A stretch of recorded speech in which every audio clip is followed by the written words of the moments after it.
परीक्षा 2025 के लिए शिक्षा शास्त्र का एक बेहतरीन मॉडल पेपर आज हम आपके सामने प्रस्तुत कर रहे हैं। इस मॉडल पेपर को देख के आप अंदाजा लगाएंगे कि कैसे प्रश्न आते हैं। इस मॉडल पेपर में प्रीवियस ईयर के तमाम महत्वपूर्ण प्रश्नों का संकलन है, जिसका आज हम हल के साथ आपको पूरा का पूरा पेपर आज हल के साथ हम दिखाएंगे, बताएंगे कि कैसे पैटर्न पर कैसे प्रश्न आपके आने हैं। क्लियर? तो भाई 100 का पूर्णांक होता है, 3 घंटे का पेपर होता है, चीजें आपको ऑलरेडी पता ही हैं, बट यहां पर थोड़ा सा देखना है कि प्रश्न संख्या 1 यानी कि जिसमें से आपको 5 हैं वो ऑब्जेक्टिव क्वेश्चन मिलने वाले हैं इस बार की परीक्षा में, और 2 से 6 तक जो निश्चित उत्तरीय होते हैं। अब जो निश्चित उत्तरीय होते हैं उनका उत्तर आपको एक लाइन अथवा एक शब्द में निश्चित रूप से देना होता है, और यह भी बहुविकल्पी की तरह ही होते हैं एक प्रकार से।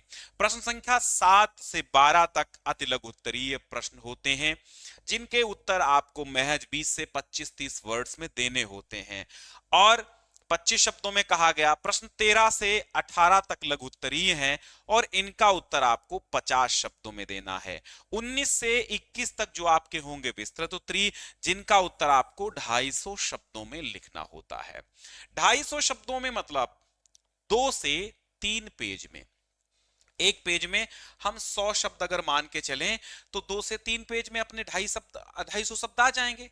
बहुत ज्यादा खींच के अगर बड़ा बड़ा लिखते हैं आप तो 3 पेज लिखिए, ठीक है। समय का ध्यान रखना है, प्रत्येक प्रश्न को अटेंड करना है, कोई भी प्रश्न आपको छोड़कर नहीं आना है, अन्यथा आप जाने, क्योंकि प्रश्न सारे करिए भले ही ना आते हो। मैं कई बार कह चुका हूं कि कुछ तो आता होगा, जो कुछ भी आता है उस प्रश्न के बारे में आप अपने भावों से, अपने हिसाब से भी लिख सकते हैं, ठीक है। सभी प्रश्नों के निर्धारित अंक सम्मुख दिए हुए हैं। सबसे पहले आइए हम लोग बहुविकल्पीय समझते हैं, और लघु उत्तरीय जो कि 50 शब्दों में है, एक एक पेज में निपटा दीजिएगा, है ना, आधे पेज में, एक पेज में। सबसे पहले समझो कि भैया बौद्ध काल में मठों और विहारों में शिक्षा का जो माध्यम थी वो कौन सी भाषा थी। आपने पढ़ा कि वैदिक संस्कृत, संस्कृति, पाली, प्राकृत, अपभ्रंश, तो ये तमाम, जैसे पाली जो भाषा थी वो किसकी भाषा थी, फिर प्राकृत भाषा किसकी थी।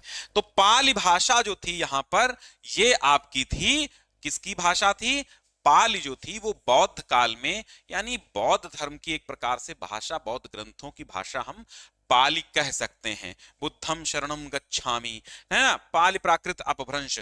तो ये हिंदी जैसे शुरुआत से पहले संस्कृत से निकलकर पाली आई, ठीक है, संस्कृत, पाली, प्राकृत और अपभ्रंश। तो संस्कृत से पाली आई, फिर प्राकृत बनी, फिर अपभ्रंश, फिर अवहट्ट, फिर हिंदी का रूप आया, ठीक है। तो ये पाली भाषा बौद्ध काल की भाषा थी। कैंसर रोग किस प्रदूषण का परिणाम है? बेटा देखिए, कैंसर रोग जल प्रदूषण से, रेडियोधर्मिता प्रदूषण से, या फिर मृदा प्रदूषण से, या ध्वनि प्रदूषण से। ध्वनि से तो, ध्वनि प्रदूषण से भाई देखिए, ध्वनि प्रदूषण से क्या क्या हो सकता है। ध्वनि प्रदूषण से बहरापन आ सकता है, ध्वनि प्रदूषण से हार्ट अटैक आ सकता है, ध्वनि प्रदूषण से सिर दर्द हो सकता है, बट कैंसर नहीं हो सकता। मृदा प्रदूषण से मिट्टी खराब जाती है, जिसमें मिट्टी अनुपजाऊ भी हो सकती है, मिट्टी संतुलित भी नहीं हो सकती है, मतलब मिट्टी का संतुलन बिगड़ जाता है, तो ये आपका हो जाता है ध्वनि मृदा प्रदूषण। जल प्रदूषण, जल का संतुलन, जल के अवस्था का संतुलन बिगड़ जाता है, जल में जल दूषित हो जाता है, जल खराब हो जाता है, जल कभी कभी विषाक्त भी हो जाता है, तो जल प्रदूषण होता है। लेकिन जो रेडियोधर्मी प्रदूषण है, इससे कैंसर का खतरा बढ़ जाता है, रेडियोधर्मी प्रदूषण, ठीक है। चलो भाई अगला देखते हैं, अपव्यय एवं अवरोधन। बहुत सुंदर प्रश्न है। अपव्यय एवं अवरोधन शिक्षा के किस स्तर को, अपव्यय एवं अवरोधन शिक्षा के किस स्तर की प्रमुख समस्या है? किस स्तर की है? प्राइमरी स्तर की है, मीडियम स्तर, मिडिल स्तर की है, प्रौढ़ स्तर की है, या उच्च की है, हायर एजुकेशन की है? देखिए प्राइमरी शिक्षा, ठीक है, प्राइमरी एजुकेशन में अपव्यय और अवरोधन की समस्या आती है। हुआ काम, आगे बढ़ें। अगला सवाल है दा कि प्रयास एवं त्रुटि के सिद्धांत में थॉर्नडाइक ने किस जानवर पर अपना प्रयोग किया था? भाई पावलाव का कुत्ता था, थॉर्नडाइक की बिल्ली थी, है ना? तो पावलाव का कुत्ता था, थॉर्नडाइक की बिल्ली थी। तो यहां पर क्या हो जाएगा? प्रयास एवं त्रुटि के सिद्धांत में थॉर्नडाइक ने बिल्ली पर प्रयोग किया था। ठीक है, फिर यहां देखिए, प्रेरणा के विभिन्न कार्य बताइए। ठीक है, प्रेरणा के विभिन्न कार्य क्या हैं? छात्रों में रुचि का विकास। प्रेरणा, पहली बात होती क्या है? प्रेरणा किसी प्रबल प्रेरक के द्वारा, किसी प्रबल प्रेरक के द्वारा प्रेरित होना ही प्रेरणा कहलाती है। समझ गए आप? तो छात्रों में रुचि का विकास, प्रेरणा के विभिन्न कार्य क्या हैं? छात्रों में रुचि का विकास, व्यवहार में परिवर्तन, लक्ष्य प्राप्ति में सहायता। बिल्कुल भाई, प्रेरणा यानी कि जिसको आप मोटिवेशन कहते हो। आजकल मोटिवेशन वाले वीडियोस भी बहुत देखते होंगे कि मोटिवेशन कहीं मिल जाए तो मजा आ जाए, फिर पास हो जाए। तो मोटिवेशन यानी कि प्रेरणा, जिसको अभिप्रेरणा भी कुछ लोग कह सकते हैं, लेकिन प्रेरणा मुख्य चीज है। इसमें प्रेरणा से व्यवहार में परिवर्तन आता है, यानी आप किसी से प्रेरित हो गए कि आप मान लीजिए आप एक दुष्ट प्रवृत्ति के व्यक्ति हैं, फिर आप संत से प्रेरित हो गए तो आपका आचरण कैसा हो जाएगा? व्यवहार संत जैसा होने लगेगा। व्यवहार में परिवर्तन हो जाएगा, रुचि में भी परिवर्तन होगा। आपकी रुचि पढ़ने में नहीं थी, आप अकस्मात आपको मोटिवेशन मिला, आप पढ़ने लगे। लक्ष्य प्राप्ति में बड़ी सहायता मिलती है, आपका टारगेट जो है उसको अचीवमेंट करने में जो मोटिवेशन है उसका बड़ा हाथ रहता है। तो ये सभी हो जाएगा। फिर अगला सवाल आएगा भैया निश्चित उत्तरी। तो बहुविकल्पी और निश्चित उत्तरी आपके जो होंगे वो एक एक अंक के होंगे। अब यहां समझिए सवाल नंबर 2, वैदिक काल में एक ब्राह्मण बालक को किस आयु में गुरुकुल में प्रवेश मिलता था? वैदिक काल की बात अगर करें तो देखिए वैदिक काल में जो है, अच्छा एक बात कहना भूल गए, आप शेयर नहीं किए हैं अभी तक, ना तो लाइक किए हैं। इतने लोग जुड़े हुए हैं, जितने लोग हो कम से कम लाइक शेयर कर दो, क्योंकि अब ये ऐसी विषय है जो कम मात्रा में बच्चे लेते हैं, बच्चों की संख्या कम होती है, जिसके चलते इसकी बहुतायत मात्रा में आपको क्लासेस नहीं मिल पाती हैं, है ना। बट हम कोशिश करेंगे कि आप अगर इस पेपर पर प्यार बनाएंगे, शेयर करेंगे, लोगों तक पहुंचाएंगे, तो हम कोशिश करेंगे आपको कई मॉडल पेपर और करा देंगे, जिसमें 23-24 के प्रीवियस ईयर के तमाम प्रश्न पत्र, तमाम प्रश्न शामिल होंगे, जिससे आपके एग्जाम के लिए एक अच्छा अभ्यास हो जाएगा, क्योंकि कहा भी गया है अभ्यासेन विद्या। क्लियर? तो वैदिक काल में क्या था कि भाई एक ब्राह्मण बालक को 8 वर्ष की आयु में गुरुकुल ले जाया जाता था, जिसको उपनयन संस्कार भी कहा जाता था, है ना, यही तो था। तो भाई देखिए ये हो गया 8 वर्ष की आयु में। निश्चित उत्तरी में एक शब्द का उत्तर होता है। कीटनाशक एवं यूरिया के उपयोग से किस प्रकार का प्रदूषण होता है? आप खेती में कीटनाशक और यूरिया का उपयोग जब करते हैं तो पर्यावरण में प्रदूषण का खतरा बढ़ जाता है। इससे जलवायु, मिट्टी, तीनों प्रकार के, यानी जल प्रदूषण, मृदा प्रदूषण और वायु प्रदूषण, तीनों ही प्रकार के प्रदूषण होते हैं। ठीक है। किसने प्रथम महिला विद्यालय की स्थापना पूना में 1916 में की थी? ठीक है। तो एक है केशव कर्वे। कौन थे? केशव कर्वे ने, जिन्हें हम महर्षि कर्वे के नाम से भी जानते हैं। ठीक है। तो केशव कर्वे ने, महर्षि कर्वे जिनको कहते हैं, उन्होंने, और भंडारकर जी ने पूना में 1916 में प्रथम महिला महाविद्यालय की स्थापना की थी। ठीक है। किसने की थी? केशव कर्वे ने और भंडारकर ने। क्लियर हुआ? सीखने की कोई एक परिभाषा लिखिए। अधिगम। सीखने को और क्या कहते हैं? सीखने को अधिगम भी कहते हैं। तो अधिगम या सीखना, ये क्या होता? सीखने की एक परिभाषा कोई लिख दीजिए। तो व्यक्ति के व्यवहार में होने वाले प्रत्येक परिवर्तन को सीखना माना जाता है। ठीक है। काहे में? व्यक्ति के व्यवहार में होने वाले प्रत्येक परिवर्तन को हम सीखना कहते हैं। फिर एक बहुत सुंदर और बहुत इंपॉर्टेंट प्रश्न है। आप शिक्षा शास्त्र विषय चुने हैं, बहुत सुंदर काम आपने किया है। यदि आप अध्यापक बनना चाहते हैं तो शिक्षा शास्त्र एक बेस्ट विषय मनोविज्ञान एक बेस्ट विषय आपके लिए हो सकती है। मनोविज्ञान, साइकोलॉजी और शिक्षा शास्त्र, जिसे हम एजुकेशन कहते हैं, लगभग मिलती जुलती विषय हैं।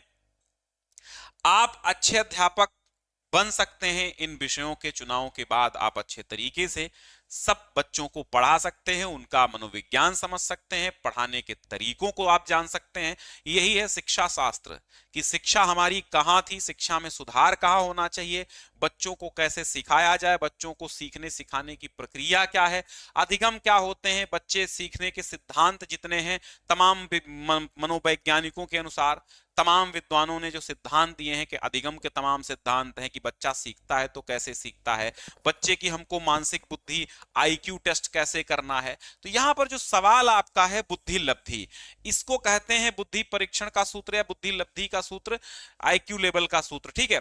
तो बुद्धि लब्धि का सूत्र निकालने के लिए आपको एक क्या किया जाता है, पहले मानसिक आयु लिखिए, ठीक है, मानसिक आयु, और यहां पर फिर वास्तविक आयु, ठीक है, मानसिक आयु वास्तविक आयु।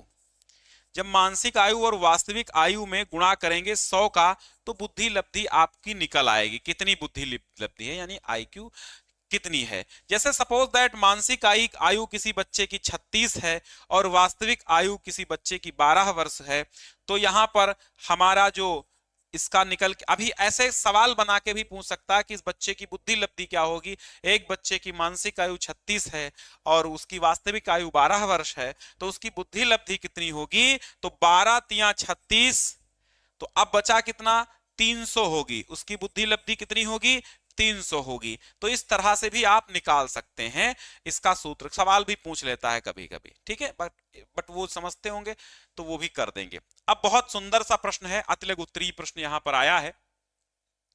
अतिलघु उत्तरीय प्रश्न शुरू हुए, पहला सवाल क्या कहता है कि वैदिक काल में एक विद्यार्थी की दिनचर्या क्या होती थी।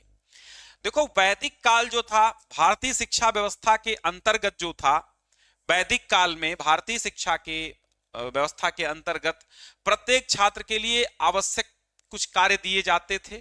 उसमें उसको आवश्यक था कि वो प्रत्येक नियमित दिनचर्या का उचित ढंग से पालन करे। जैसे ना अष्टयाम होते हैं, दिन के 8 प्रहर होते हैं, उनको कैसे बिताना है उसके नियम निर्देश सब कुछ पहले से ही तय होते थे वैदिक कालीन शिक्षा में।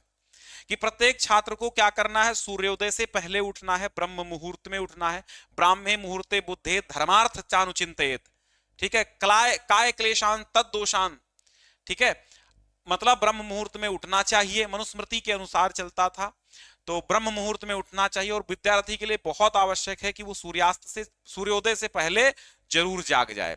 तो क्या होता था, सूर्योदय से पहले उठना होता था, स्नान करना होता था, फिर यज्ञादि करने के लिए लकड़ियां लानी होती थी, हवन सामग्री लाते थे, पूजा पाठ करते थे, वेद पाठ करते थे, फिर भिक्षाटन के लिए गांव में निकल जाते थे। भिक्षाटन मतलब भिक्षा के लिए गांव में जाते थे और भिक्षा मांग कर लाते थे, तब जाकर के गुरुजी की फिर सेवा करते थे। इस तरह पूरी की पूरी दिनचर्या उनकी बीतती थी। ये दिनचर्या के आवश्यक अंग थे कि सूर्योदय से पूर्व उठना, फिर स्नान करना, स्नान करने के तुरंत बाद क्या होता है, यज्ञ आदि के लिए लकड़ियों का यानी यज्ञ सामग्री की व्यवस्था करके यज्ञ आदि करना, फिर यज्ञ के बाद पूजा करना, पूजा के बाद वेद मंत्रों का उच्चार पाठोच्चार वेद पाठ करना, फिर भिक्षाटन के लिए निकल जाना, फिर आना, भोजन वगैरह समय समय पर करते रहना।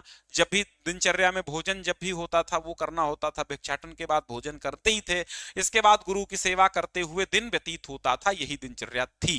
क्लियर, लिख सकते हैं 25 शब्दों में। पंडित मदन मोहन मालवीय, जिनको आप महामना मालवीय के नाम से जानते हैं, संस्कृत में भी इनके संबंधित पाठ पढ़ा आपने। तो महामना मालवीय के विद्यालय से संबंधित विचार क्या थे, तो पंडित महामना मालवीय जी कहते थे कि विद्यालय शांत होना चाहिए, विद्यालय सुरम्य होना चाहिए, पवित्र स्थान पर होना चाहिए। सबसे बड़ी बात कि विद्यालय शांत वातावरण में होना चाहिए, सुरम्य अर्थात सुंदर लगना चाहिए, सुरम्य हो, और एक पवित्र स्थान पर विद्यालय होना चाहिए, क्योंकि विद्यालय एक विद्या मंदिर होता है, हमारे गुरुजी भी बताया करते थे, जिससे सामाजिक बुराइयों का प्रभाव विद्यालय पर ना पड़ सके। विद्यालय में बालकों को एक ऐसा वातावरण, एक ऐसा एटमॉस्फेयर मिलना चाहिए, एक ऐसा माहौल मिलना चाहिए जिससे उनमें सामाजिक एवं सांस्कृतिक भावनाओं का विकास हो सके। ठीक है, सोशल एंड कल्चरल फीलिंग्स उनको आ सके। इसके लिए छात्रों के अपने आपसी संबंध, छात्रों व अध्यापकों के संबंध तथा अध्यापकों के पारस्परिक संबंध अच्छे होने चाहिए। तब जाकर एक जो छात्र है वो थोड़ा सा संस्कारी और सामाजिक बनेगा। तो पंडित मदन मोहन मालवीय जी के यही विचार थे कि भाई विद्यालय जो हो सुरम्य हो, शांत जगह पर हो, पवित्र स्थान पर हो, सामाजिक बुराइयों से दूर हो, उसका प्रभाव ना पड़े, बालकों को वातावरण ऐसा मिले जिससे अपना सामाजिक और सांस्कृतिक विकास कर सके। क्लियर हुआ? ठीक है। आपदा क्या है भाई? आपदा बताइए क्या है?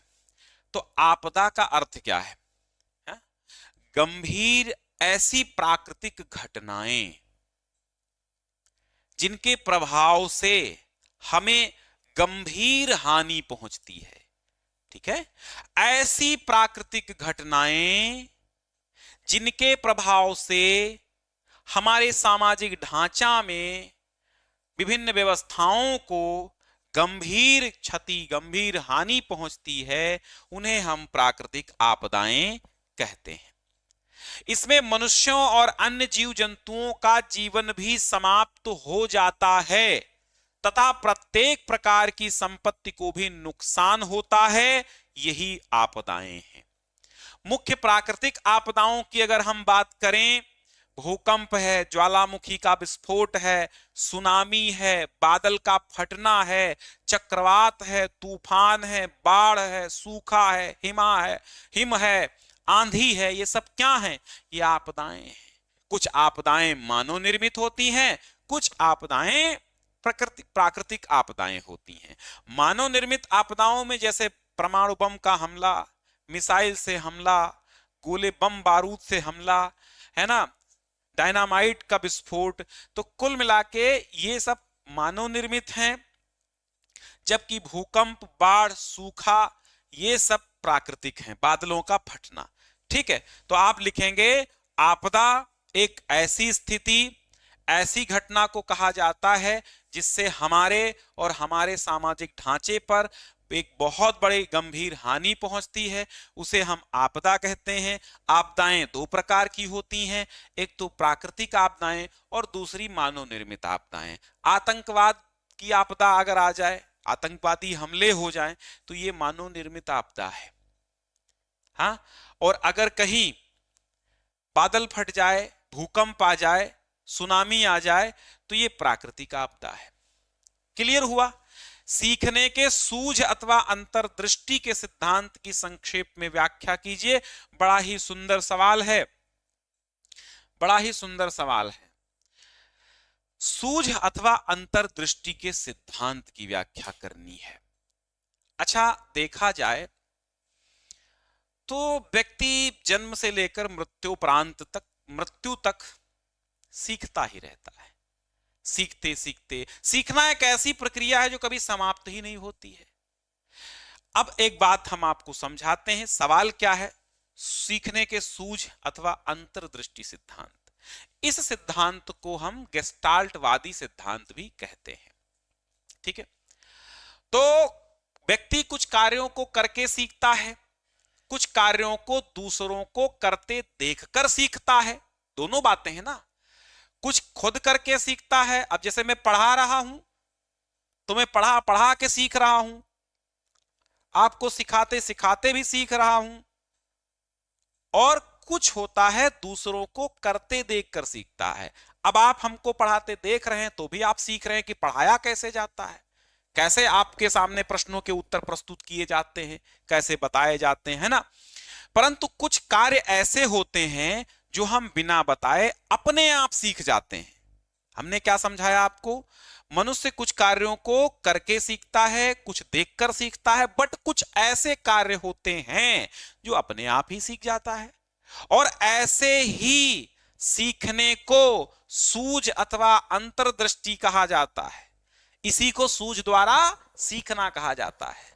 यानी जो ना आप देखकर सीखें, ना कुछ करके सीखें, अचानक से सीख जाएं, वो सूझ द्वारा सीख जाएं, अपने आप सीख जाएं, वो सूझ और अंतर्दृष्टि होती है। तो गुड्स के अनुसार हम देखें तो गुड्स ने एक परिभाषा दी थी, याद होगी शायद आपको, कि सूझ वास्तविक स्थिति का आकस्मिक और तात्कालिक ज्ञान है। क्या है? सूझ वास्तविक स्थिति का आकस्मिक और तात्कालिक ज्ञान होता है। ठीक है, कोई वास्तविक स्थिति है, उसका अचानक से या तात्कालिक ज्ञान हो जाए तो वो है आपकी सूझ। क्या है? वो आपकी सूझ है। ठीक है, अगला सवाल देखिएगा।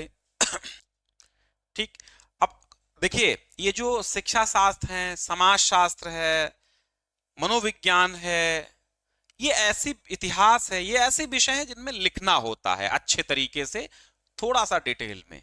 तो जितने अच्छा आप लिखेंगे उतने अच्छे अंक पाएंगे। आशा करते हैं कि आप अंक तो बहुत झोंक के पाएंगे, क्योंकि ये विषय जब मैंने देखा तो बड़ी सरल विषय है, इतनी कठिन नहीं है। दिमाग लगाएंगे तो जो एजुकेशन लाइन में टीटी, सीटेट, टेट का एग्जामिनेशन होता है, सुपर टेट का होता है यूपी में टीचर बनने के लिए, वहां पर बड़ा काम आएगा। ये विषय बहुत अच्छी आपने चुनी है। चलिए, तो हम क्या बता रहे थे कि सूझ वास्तविक स्थिति का आकस्मिक एवं तात्कालिक ज्ञान होता है। क्या होता है? सूझ वास्तविक स्थिति का आकस्मिक एवं तात्कालिक ज्ञान होता है गुड्स के अनुसार। अब इस सिद्धांत जो आपको ये दिख रहा है कि सूझ अथवा अंतर्दृष्टि सिद्धांत को हमने कहा कि गेस्टाल्टवादी सिद्धांत भी कहा जाता है। क्यों कहा जाता है? क्योंकि इस सूझ के सिद्धांत को देने वाले जो थे वो जर्मन के एक विद्वान थे जिनका नाम गेस्टाल्ट था। मतलब गेस्टाल्टवादी ग्रुप के थे, जर्मनी के जो गेस्टाल्टवादी वैज्ञानिक थे उन लोगों ने इस सिद्धांत को दिया। इनमें जो गेस्टाल्टवादी से थे वो कौन कौन थे? उसमें कोफका आते हैं, कोहलर आते हैं, वर्दिमर आते हैं। ठीक है, तो इसीलिए इसको गेस्टाल्टवादी सिद्धांत कहते हैं, क्योंकि गेस्टाल्टवादी समीक्षकों ने, गेस्टाल्टवादी मनोवैज्ञानिकों ने इस सिद्धांत को दिया था। कोहलर के अनुसार जो है कि किसी समस्या के आने पर व्यक्ति को अपनी मानसिक शक्ति द्वारा पूर्ण परिस्थिति का बोध हो जाता है और सूझ को द्वारा उसका अचानक से हल निकल आता है। ठीक है, कोहलर ने शायद चिंपैंजी पे प्रयोग किया था ना। चलो भाई, अब मानसिक अस्वास्थ्य के अर्थ को बताइए। मानसिक अस्वास्थ्य क्या होता है? इसको हम मेंटल इलनेस के नाम से जानते हैं। क्या जानते हैं? मानसिक अस्वस्थता यानी कि मेंटल इलनेस। जब कोई आदमी अपने कार्य में आने वाली बाधाओं को दूर करने में असमर्थ हो जाए तो हम उसे क्या कहते हैं? मानसिक अस्वस्थता। जब कोई मनुष्य अपने कार्य में आने वाली बाधाओं को दूर करने में असमर्थ हो जाता है अथवा उन बाधाओं से उचित समायोजन स्थापित करने नहीं कर पाता है, उसका मानसिक संतुलन बिगड़ जाता है, तो हम उसको कहते हैं मानसिक अस्वस्थता। क्लियर हुआ? चलो भाई, उपलब्धि परीक्षण क्या है संक्षेप में लिखिए। प्रत्येक विद्यालय में विद्यार्थी होते हैं, जब स्कूल्स में स्टूडेंट्स होते हैं, और कौन होंगे भाई? Student and teacher. Student, teacher and syllabus, प्रक्रिया हो गई एजुकेशन की। प्रत्येक विद्यालय में स्टूडेंट ज्ञान प्राप्त के लिए जाते हैं, पक्का, ये तो सब जानते हो। लिखो कि प्रत्येक विद्यालय में विद्यार्थी ज्ञान प्राप्त करने के लिए जाते हैं। एक निश्चित समय में विद्यार्थियों ने कितना ज्ञान अर्जित किया है तथा जीवन की परिस्थितियों में उसे कहां तक हस्तांतरित किया है, इसकी जांच उपलब्धि परीक्षण के द्वारा की जाती है। ठीक, कि उसको ज्ञान भी प्राप्त हुआ और ज्ञान प्राप्त करके उसने यूज वो ज्ञान कहां पर किया है। तो ऐसी उपलब्धि परीक्षण के द्वारा उसकी जांच हो जाती है। अध्यापक उपलब्धि परीक्षाओं द्वारा समय समय पर यह जानने का प्रयास करता है कि कक्षा में प्रदान किया जाने वाला ज्ञान विद्यार्थियों ने किस सीमा तक ग्रहण किया है अथवा नहीं ग्रहण किया है ना। कार चलाना आपने पढ़ तो लिया, बट कार को चलाया, ड्राइविंग की, तभी तो उपलब्धि परीक्षण समझ में आएगा। ठीक है, अब देखिए लघुत्तरी आएंगे। लघुत्तरी भैया आपके 6-6 अंकों के आते हैं।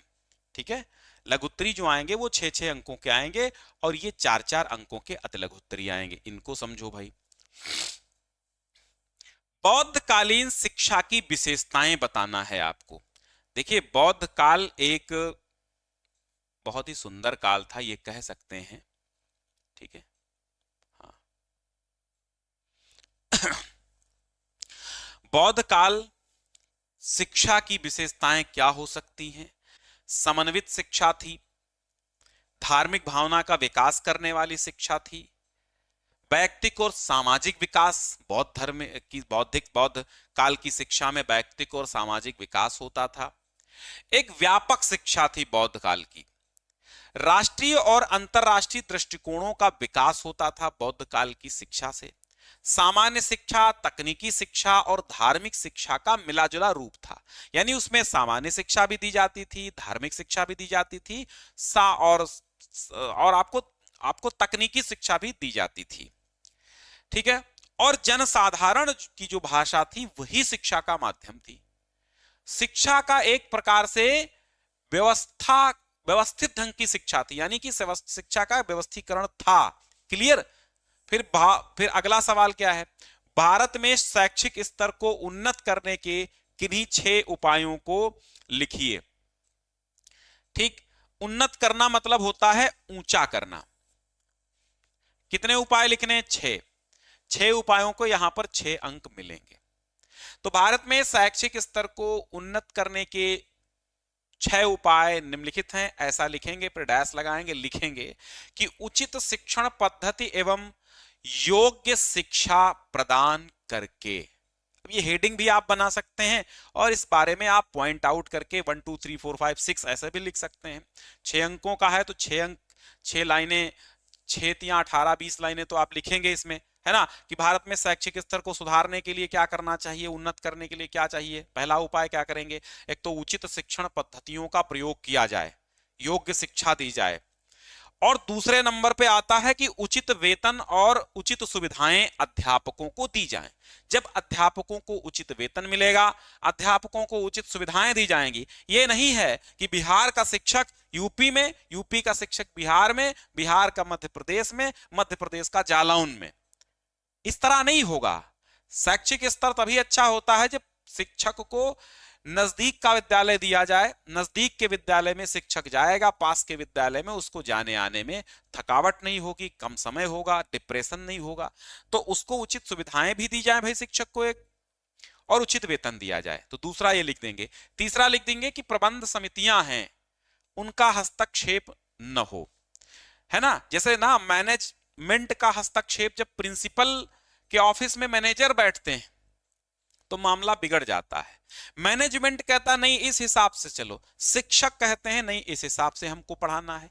तो यदि मैनेजमेंट जो कि शिक्षक नहीं है और मैनेजमेंट कहता है कि मेरे हिसाब से पढ़ाओ, तो जो मैनेजमेंट शिक्षक नहीं है, क्योंकि शिक्षक ही शिक्षक है और शिक्षक के हिसाब से उसको पढ़ाने दो। तो प्रबंध समितियों का हस्तक्षेप निषेध किया जाए। चौथी बात आप क्या लिखेंगे कि पाठ्यक्रम निर्धारण में शिक्षकों की सहायता ली जाए। पाठ्यक्रम निर्धारण में ये नहीं है कि पाठ्यक्रम निर्धारण वो 4 आदमी बैठ के करने की सिलेबस में ये होगा जिन्होंने कभी पढ़ाया नहीं है। तो पाठ्यक्रम निर्धारण में शिक्षकों की सहकारिता, सहभागिता होनी चाहिए।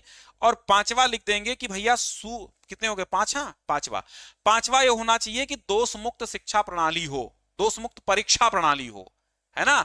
दोष मुक्त परीक्षा जब होगी तभी एक सही मूल्यांकन होगा और तभी जाके शिक्षा का स्तर भी सही होगा, कि जहां पर उचित उत्तर के लिए उचित अंक प्रदान किए जाएं। ये नहीं है कि गड़बड़ लिखा है तो भी अच्छे अंक दे दो और अच्छा लिखा है तो भी अच्छे अंक दे दो। उचित अनुशासन भी 6ठा नंबर पे आप लिख दो, उचित अनुशासन, क्योंकि अनुशासन और शिक्षा आपस में पूरक हैं। तो उचित अनुशासन भी होना जरूरी है, शिक्षा का स्तर तभी सुधरेगा। ठीक है, तो ये लिख दीजिएगा। फिर है नारी शिक्षा समस्याओं पर प्रकाश डालिए। अब देखिए, नारी की जो स्त्री शिक्षा पर एक हमने अच्छा खासा आपको निबंध भी लिखाया है। भाई स्त्री शिक्षा पर निबंध भी लिखाया है, वो भी लिख सकते हो। इसमें सब प्रश्न आए कि निबंधात्मक तरीके ही समझ लो लिखना है। तो सामाजिक कुप्रथाएं और अंधविश्वास, ये सबसे बड़ी समस्या है कि नहीं बिटिया को पढ़ना नहीं है, बिटिया तो चूल्हा चौका के लिए है, शादी करके दूसरी जगह जाएगी, दुनिया का नाटक। तो सामाजिक कुप्रथाओं और अंधविश्वासों को समाप्त किया, ये पहली समस्या है। सामाजिक कुप्रथाएं और अंधविश्वास पहली समस्या है। दूसरी समस्या क्या हुई? जनसाधारण में शिक्षा का अभाव। जनसाधारण में शिक्षा का अभाव, यानी कि शिक्षा का अभाव होने से जब माँ बाप पढ़े नहीं होते हैं, परिवार पढ़ा नहीं होता है, तो वो ये सोचता है कि बिटिया को पढ़ा के क्या होगा, वो पढ़ाई का महत्व तो नहीं समझता है। तीसरा लिखेंगे निर्धनता और पिछड़ापन भी एक बड़ा कारण है। नारी शिक्षा की समस्या नारियों को शिक्षित नहीं होने देता, बेटियों को शिक्षित नहीं रहने देता। अनुपयुक्त पाठ्यक्रम यानी सिलेबस भी उपयुक्त नहीं होता है, जिसके कारण स्त्री शिक्षा प्रभावित होती है। पांचवा लिखेंगे बालिका विद्यालय और बालिका अध्यापिकाओं, स्त्री अध्यापिकाओं का अभाव। भाई एक तो बालिका विद्यालय नहीं है, दूसरे से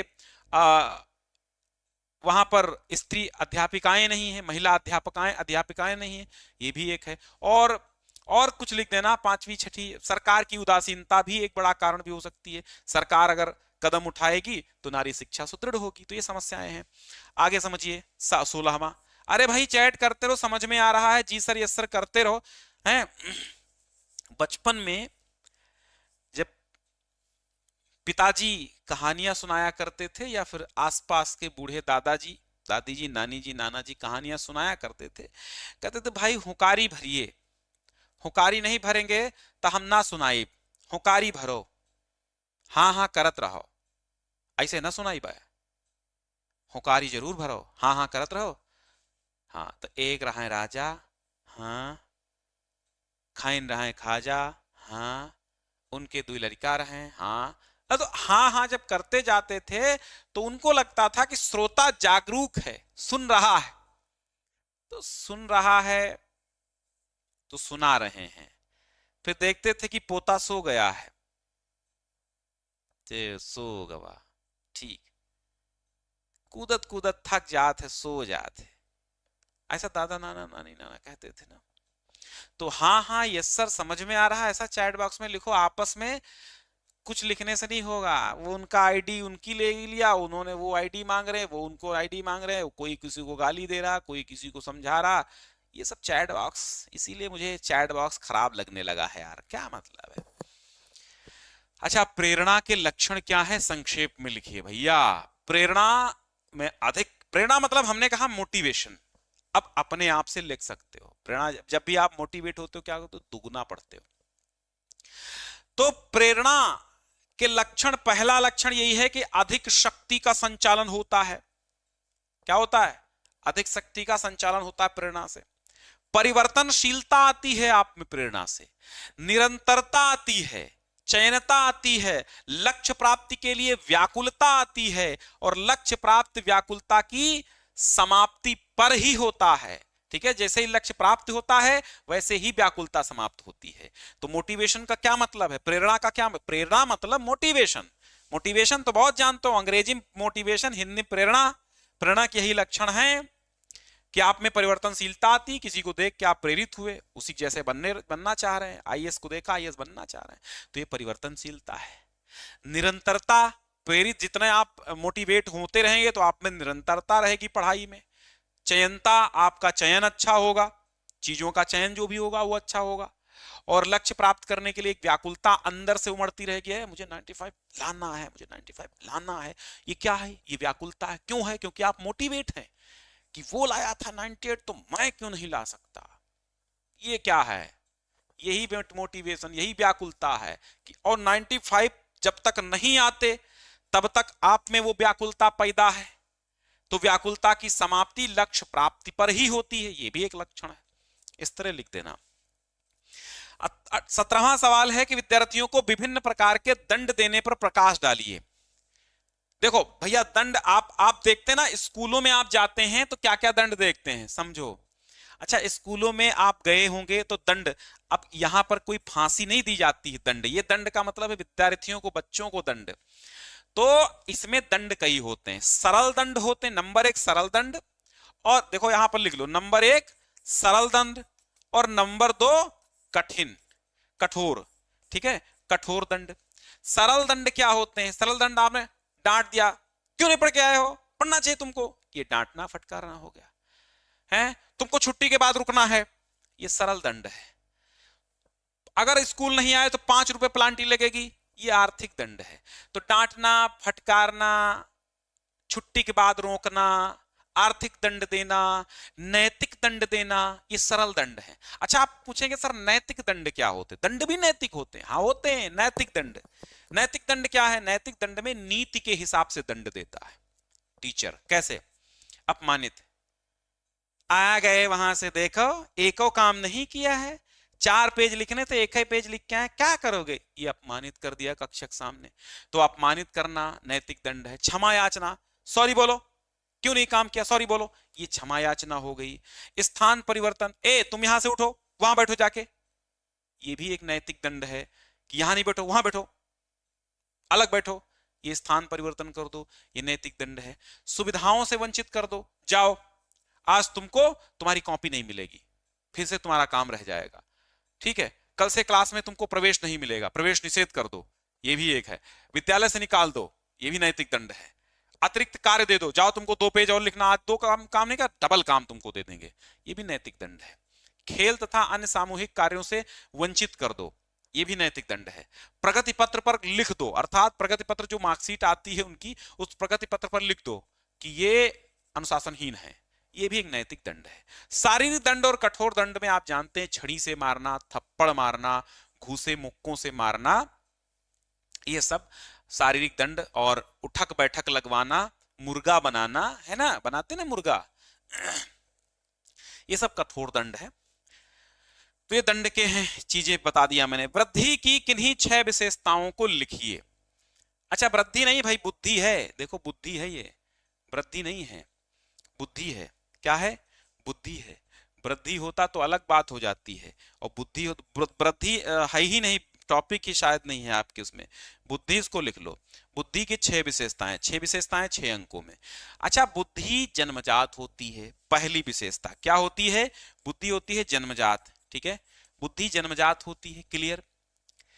बुद्धि द्वारा व्यक्ति के अतीत अनुभवों से लाभ उठाता है, जो भी व्यक्ति होता है वो बुद्धि से पिछले जो उसके एक्सपीरियंस होते हैं वो बुद्धि से लाभ उठाता है? परिस्थितियों को समझता है, बुद्धि से परिस्थितियों को समझता है, सिचुएशंस को क्या समझता है कि हमें कहां पर क्या करना चाहिए, उचित अनुचित का बोध बुद्धि द्वारा समझता है। बुद्धि के साथ नवीन परिस्थितियों से संयोजन करने में सहायता मिलती है उसको। बुद्धि अमूर्त चिंतन की योग्यता देती है। बुद्धि क्या है? अमूर्त चिंतन, मूर्त चिंतन और एक अमूर्त चिंतन। अमूर्त चिंतन जो चीज यहां पर उपस्थित नहीं है उसका चिंतन, ये अमूर्त चिंतन को योग्यता देती है। बुद्धि सीखने में बड़ा मदद करती है। बुद्धि आलोचनात्मक विकास, किसी की आलोचना कर सकते हो आप, सही गलत का अनुमान लगा सकते हो बुद्धि से। बुद्धि जटिल समस्याओं को हल करने में भी सहायता देती। तो बुद्धि है तो बहुत कुछ हो जाएगा। फिर आते हैं भैया विस्तृत उत्तरी 10-10 अंकों के आएंगे। वैदिक काल और बौद्ध काल की शिक्षा की तुलना कीजिए। भी बताया मैंने बौद्ध काल में क्या था। बाढ़ के कारण क्या क्या हो सकते हैं, बाढ़ से नुकसान क्या हो सकते हैं, सरल है क्वेश्चन। विस्तृत उत्तरी समझाना थोड़ा सा जटिल कार्य है, लंबा फिर प्रोसेस जाएगा। सीखने की प्रक्रियाओं को प्रभावित करने वाले कारक क्या हैं? बहुत सारे कारक हैं। उपलब्धि परीक्षण के संप्रत्यय की परिभाषा, व्याख्या लिखिए। बुद्धि एवं उपलब्धि परीक्षण के अंतर को भी समझाइए। माध्यमिक शिक्षा आयोग या जिसको मुदालियर कमीशन कहते हैं उस पर आप निबंध लिखिए, टिप्पणी लिखिए। अथवा व्यक्तित्व के निम्नलिखित परीक्षणों पर संक्षिप्त टिप्पणी लिखिए। रोरशा का परीक्षण और स्वप्न विश्लेषण परीक्षण, ठीक है। तो इस तरह आपका ये पूरा का पूरा पेपर मैंने आपको शिक्षा शास्त्र का समझा दिया है।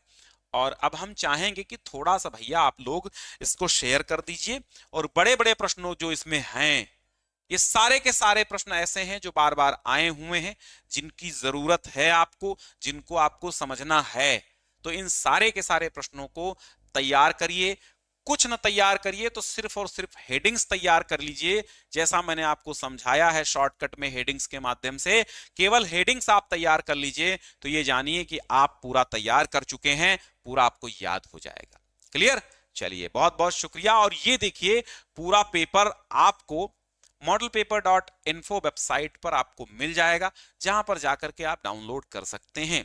ठीक है, modelpaper.info वेबसाइट आप याद रखना, स्पेलिंग देख लीजिए, वहां पर जाकर के आपको बहुत सारे मॉडल पेपर आपको मिल सकते हैं। ठीक है, एक स्पेलिंग है modelpaper.info, क्रोम पर सर्च करना है, कहां पर सर्च करना है? क्रोम पे। तो और हमें बताइए और किस किस विषय का आपको पेपर चाहिए और कितना कितना सेट करा दिया जाए। नहीं, हम सोच रहे हैं 7 सेट, तो 5 सेट, 5-6 सेट अभ्यास करा दें तो ज्यादा हो जाएगा, अच्छे तरीके से बहुत सारे प्रश्न आपके तैयार हो जाएंगे, है ना। 6-7 सेट, 5 सेट, जितने आप बताइए करा देते हैं। अभी तो खैर परीक्षाएं तो खैर सिर पर हैं, लेकिन आप बताइए कितने और कराना है, तो उस तरह से हम देख लेंगे। और ये भी बताइए, आपकी लाइक्स बताएंगी हमें कि पेपर आपको कैसा लगा, पेपर पढ़ाया हमने, आपको अच्छा लगा है, समझ में आया है, तो आप जरूर हमको बताइए, सूचित कीजिए लाइक के माध्यम से, ताकि हम मोटिवेट हों, हम भी प्रेरित हों, अभी प्रेरित हों, है ना, प्रेरित हों। अभी प्रेरणा देखा आपने, प्रेरणा से क्या होता है? ऊर्जा का संचार होता है। प्रेरणा से क्या होता है? लक्ष्य प्राप्ति की व्याकुलता होती है। प्रेरणा से क्या होता है? निरंतरता आती है। प्रेरणा से क्या आता है? परिवर्तनशीलता आती है। प्रेरणा से क्या होता है? चयनता आती है। तो प्रेरणा तो आप दीजिए हमको लाइक करके, ठीक है। बाकी शेयर सब्सक्राइब तो कर ही लेते हो, ठीक है। चलिए, धन्यवाद भाई, मिलते हैं फिर नेक्स्ट क्लास में। और हाँ, एक चीज भूल गए, 12th के मॉडल पेपर की प्लेलिस्ट हमने ऑलरेडी बना दी, जिसमें हर विषय के मॉडल पेपर हैं। संस्कृत के हैं, हिंदी के हैं और अंग्रेजी हैं, तमाम है। आप संस्कृत, हिंदी, अंग्रेजी, समाजशास्त्र, भूगोल, इतिहास, नागरिक शास्त्र, शिक्षा शास्त्र, तमाम विषयों के जो भी आप कला वर्ग की विषय हैं, विज्ञान वर्ग की विषय, सबके, फिजिक्स, केमिस्ट्री, मैथ, बायो, है ना। तो प्लेलिस्ट जरूर देखें।